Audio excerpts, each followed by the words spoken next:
Hi everyone, Simon Jacobson here, and welcome to another episode of Meaningful Live.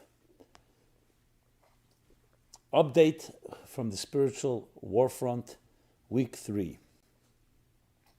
What is this war truly about, and how will it end? This program is dedicated by Levi Kardansky in loving memory of his father. May his neshama be in the highest light of Hashem, and may his memory be a blessing.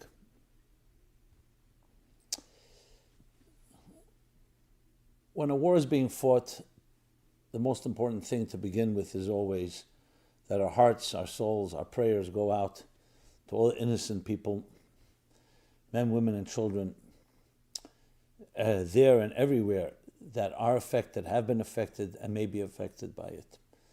Sensitivity, the empathy. Second thing is that we're all in it together.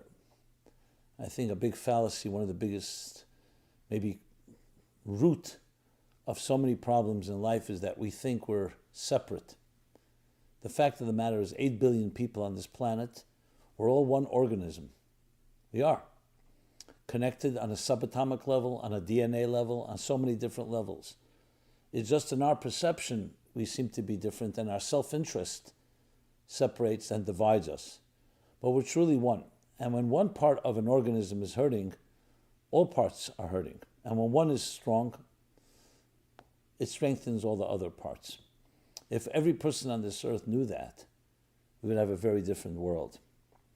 This doesn't mean that there isn't room for disagreements and different approaches, and even radically different approaches. But the idea that you hurt another person because you think you're right is hurting yourself whether you know it or not. So unfortunately, when you do have something of that nature, where somebody's so radical and extreme that they're ready to hurt, kill, maim, humiliate, and I don't want to go into all the graphic details, an innocent person, so you have no choice. Then it's like a cancer. A cancer means you have to cut out the cancer, the infection.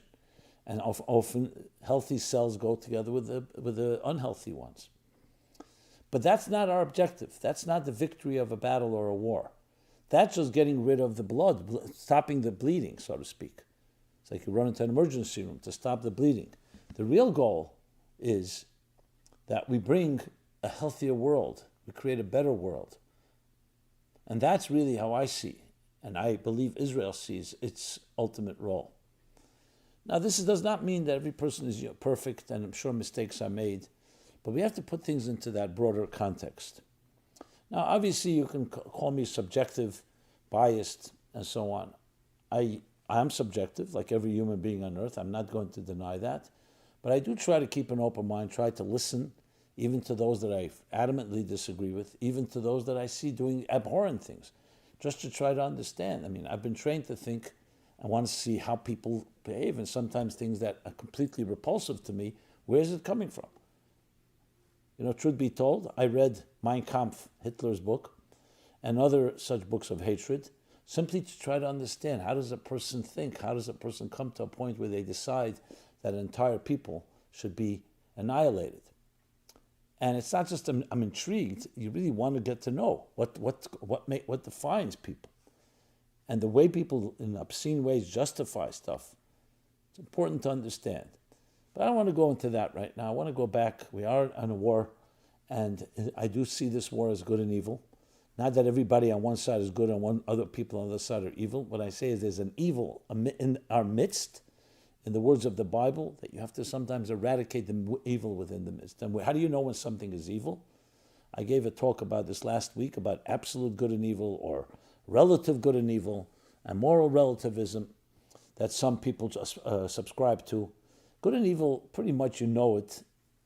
You know, you may not be able to prove it, but you know it when it's there.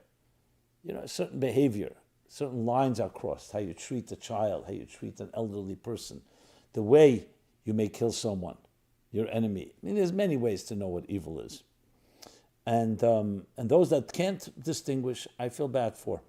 Maybe it's our responsibilities to help educate them. So giving you an update from the spiritual warfront that I believe I'm on, and I hope you are as well, which is trying to bring that message and that sentiment that we're all one and that we are fighting for a world there will be harmony amidst diversity, no matter what your religious beliefs are, no matter what your spiritual beliefs are, whether you have beliefs or don't have beliefs, is what our real war is about. At the same time, wars have to be fought on the ground as well to eradicate anything that can be a threat. I don't think there's any person that's listening to this that if someone attacked your family in your living room, in your dining room, in your home, you would just say, oh, let's sit down and figure out what their grievances are. You would do everything possible to protect your children and to protect yourself and to protect your spouse and to protect your loved ones and hopefully to protect your community. So just magnify that. Just because it's happening 7,000 miles away or it's happening to an entire group of people, that doesn't make it less, it makes it more. And this is something we need to know. And I absolutely believe that when the annals of history will be written, will be looked at. What did you do? And I really believe this is not across the board, across the globe, wherever you see any injustice. What did you do? And we want to be able to go down and say, and to look at people look back in generations to come, that we're not silent in the face of atrocity. We spoke up. We did our part. Above all, we fought for good with more passion than they fight for bad. That our passion for life and for light and for love is deeper than their passion for darkness, hatred, and death. So, on my personal, so to speak, report, if we're sitting here now at headquarters, at military headquarters, spiritual military headquarters, my report would be that I'm trying to respond to questions coming my way, try to provide clarity, hope, strength, direction to, thank God we've reached millions of people through different programs, especially on the video, as well as in articles. And if you check out our website at meaningfullife.com/war in Israel, you'll find an array of resources that are continuously being updated as we speak. So while the mainstream media is reporting perhaps on the military developments, we're reporting on the spiritual military developments and what each of us can do to be able to together stand in solidarity, fight for the good cause. And we also pray for every innocent man, woman, and child, everyone, that this should be with the least amount of pain. And of course, as I said, the spiritual front, the spiritual ammunition, the spiritual resources, tools, weapons that we need to deploy to make us even more human, more divine, and stand up for everything we cherish. Receiving tremendous feedback, both in context of people feeling strength, getting insights. So please keep that coming. I'd love to hear from you. I respect and welcome every idea and thoughts, even if they disagree with me.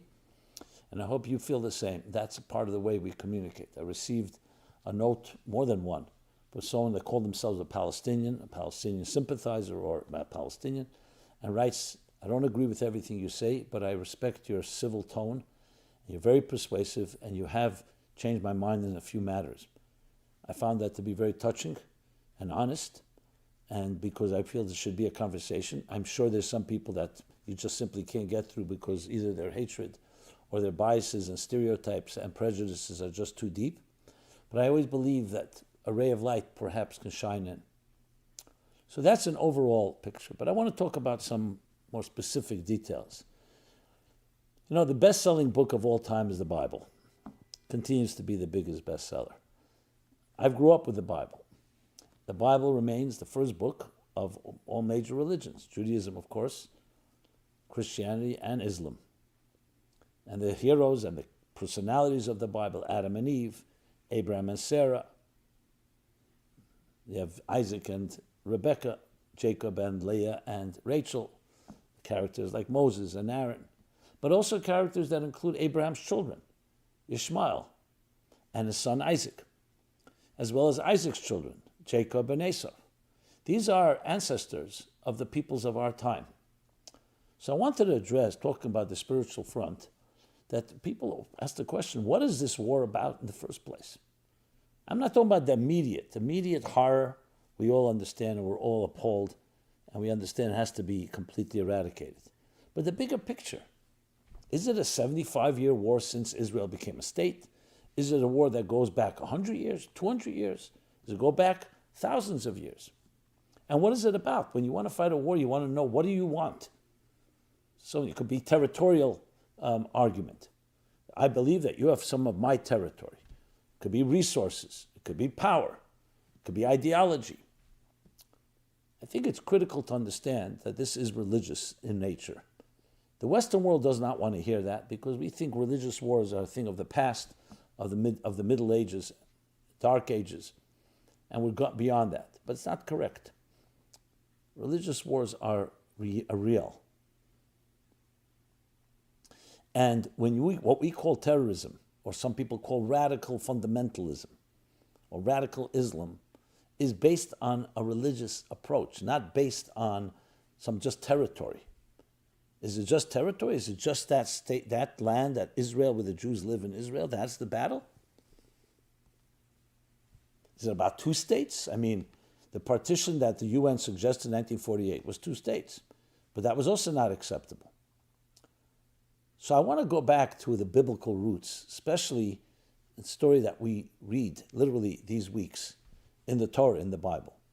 And it's the story about Ishmael and Isaac, the two sons of Abraham, who would become roughly, in general terms, the ancestors, respectively, Isaac, the Jewish people, Ishmael, the Arab Muslim people.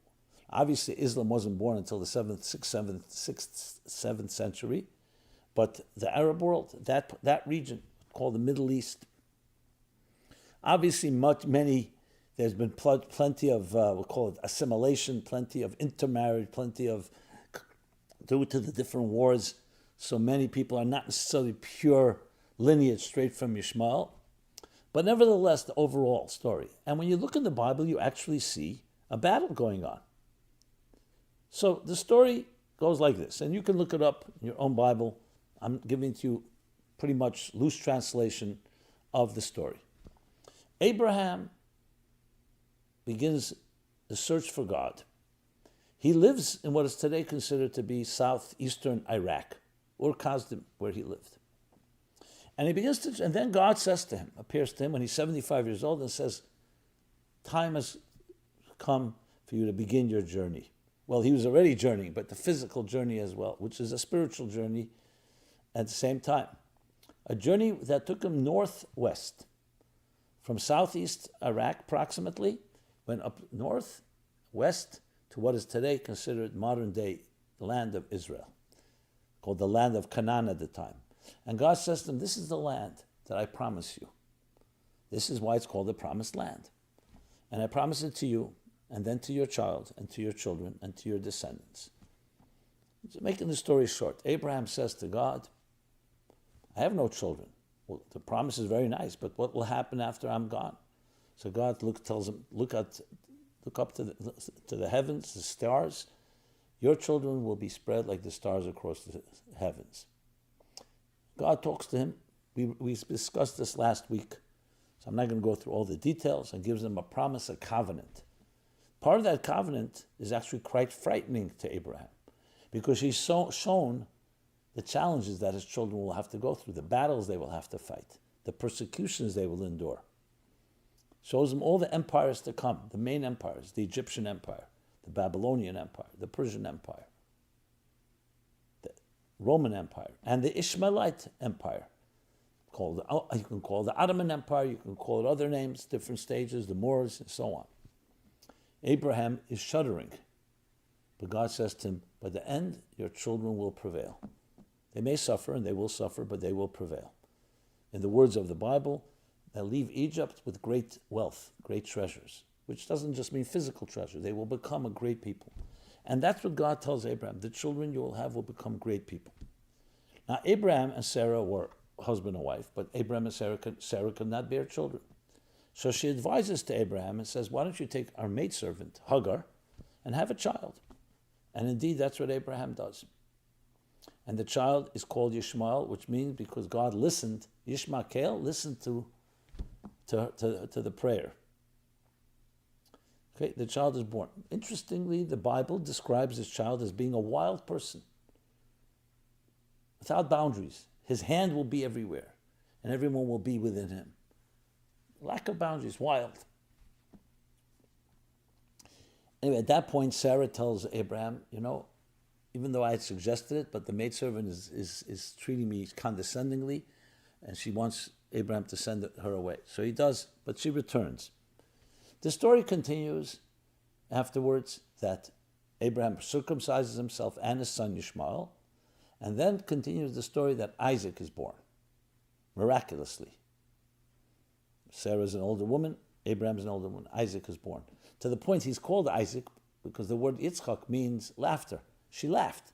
She couldn't believe it. Didn't make sense that she would give birth, but she did give birth. And then the story, I'm taking certain select piece just to continue the narrative, that she sees Yishmael behaving in a way, the Torah calls it merry, but the commentaries explain idolatry, paganism, some say sexually inappropriate. There are different interpretations. But she was corrupting in her mind her son Isaac. So she insists that Abraham send Ishmael away from their home with his mother Hagar. Abraham doesn't want to do so. It's his son. And then God says, listen to your wife. Your son, your heir will be Isaac. But Ishmael is also your son, and he too will be a great nation with multitudes. This is what we're told. So what exactly was going on here? This is both Abraham's children. Abraham was the pioneer of monotheism, pioneer of God, pioneer of civilization. He preached, he taught, he pioneered single-handedly a world of virtue and justice and love and compassion and charity. All the principles that we cherish. Yes, it would take thousands of years for it to become mainstream, where a country like the United States would be established on these principles. But that's just 250 years ago. For millennia, monarchs ruled. Despots ruled. Dictators ruled. Sometimes they were benevolent, but not necessarily. There was no such thing as freedom, free and human rights. All ideas, principles that Abraham pioneered. And he taught it to his children, obviously, Ishmael and Isaac. So what was the conflict about? When you read a little deeper, the story, my friends, is mind-blowing. Abraham represented kindness, chesed, which is the antithesis to selfishness, which is self-interest. The self-interest is what destroys us. It begins very innocuous. I'm interested in my own survival. But it ends up becoming survival of the fittest. Dog eats dog. Now, in the name of cooperation, we will create, in Freudian terms, an ego, a superego will balance the untamed id, because we need to coexist. So we need red lights and green lights. But fundamentally, we are narcissists. Richard Dawkins' book, The Selfish Gene. The gene itself is selfish. Abraham disputed all that. No. He said no to the pagan world. There's higher purpose. There's destiny.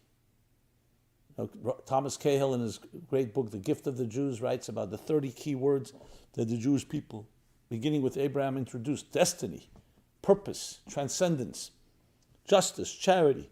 Yes, self-interest we all are driven by it, but we have another part of us that's transcendent in nature, that's selfless and giving. And that's what he embraced and said, I will teach this to my children and to my family. And Isaac, of course, embodied that. But Yishmael also learned that message. So what was the problem? So the Torah tells us he was a wild man. What does that mean, a wild man? It means that he took the chesed, the kindness of Abraham, but it was not properly disciplined. You can kill people with kindness. Water is kind. But if it pours down in flood, it'll flood your field and destroy your field. Water has to be tempered. Raindrops that are absorbed in the ground. So Abraham's chesed came from deep humility. But his son Yishmael was a very devout person. He prayed and he was kind, but his kindness had a certain element of self, of arrogance. And it was not properly tempered. So it was wild. He imposed upon others. Aggression. Kindness can be very aggressive if you don't have the proper boundaries. Yitzchak embodied the boundaries, and Sarah, as a sensitive mother, sensed that. Remember, she had told Abraham, have this child called Yishmael. It wasn't her being insensitive to him. and being jealous or saying, I want to protect my child over him. She realized that if he stays in the home, it won't be good for Isaac, it won't be good for the world, it won't be good for Yishmael. So she says, send him away to his journey to find his discipline. And the end of the story, by the way, later, he actually returns, and it says he did tshuva because of Sarah. Abraham, in his kindness, felt maybe we can still figure it out. So sometimes banishing someone does not mean a bad thing. It means they have to find their way and they need to go through their growing pains to become more disciplined. That's the true story. So really the battle, the real war, ultimately, is making peace between God and existence and this world. You'll look through history of religion. You'll find, long before the Muslims, the Christians terrorized the world in the name of religion. Because when you are passionate about God and you see people who are not godly, behaving decadently, not living up to God's law, your first initial reaction is we have to destroy them. We have to impose it upon them for their own good. We have to destroy their evil. But that's not the way Abraham taught. That's not the way. The way is through kindness, through compassion, through inspiration, not through destruction. So religion can be a terrible weapon if it's weaponized because it's in the name of God. It's a holy war, a jihad. And that's exactly what the battle was. The roots of the battle were that. Isaac was a man of peace, no aggression at all. And Jacob, of course, continued that same path. Were there warriors in the Bible? Yes, but warriors were never considered to be the top heroes. As a matter of fact, when King David, though he fought just wars, God said, no, you cannot build my holy temple because you have blood on your hands, even if it was necessary, self-defense or whatever the reasons were. The Torah is a path of peace. It says, my ways are pleasant ways and peaceful ways. The entire Bible, it says, the Torah was given only to bring peace into this world. Sometimes you have to fight a battle, but you don't become a warrior. We'll talk about Esav later, the warrior. But Yishmael was aggressive, para Adam. And it took time for him to learn. So it's not surprising that the religions go through growing pains and reality checks. And at some point, Christianity was tamed. The United States is a good example. It's not a perfect country, but its principles that all men are created equal, all people are created equal, endowed by God, by the Creator with inalienable rights, the basis of any healthy civilization. These are Abrahamic principles. And the Jewish people were the journeyers through history that brought this message from Abraham. But Ishmael is also a son of Abraham and is also blessed. But you need to learn. You can fight in the name of Allah, Allah Akbar, and God, but it has to be through inspiring, not through killing. No matter, even if you find people who are infidels and decadent. So one of the fathers of Muslim fundamentalism, Sayyid Qutb, Qutb, he advocated that, violence, because Islam is now the chosen people, and the Jews and Christians fell out of God's favor. That's why we need to control Israel. This is not a war over land per se. It's a war over who controls the land. And it has to be Islam. Look at the constitution of Hamas, and you'll see everything I'm saying. But it's still with a mistake that it's through aggression, through violence, and not tempered properly with the proper humility. That's not about you. You cannot be the one that represents God and says, I will kill God's other children because I think I'm right. So the end story, my friends, will be one of peace. And that's what we're fighting for. That's how I understand the real deeper meaning of the wall. Peace, the way it was meant to be, a balance between the chesed of Abraham and the chesed of Yishmael with the gvura, the discipline and tempering and seasoning of Isaac. That's a central component in the bigger and deeper story.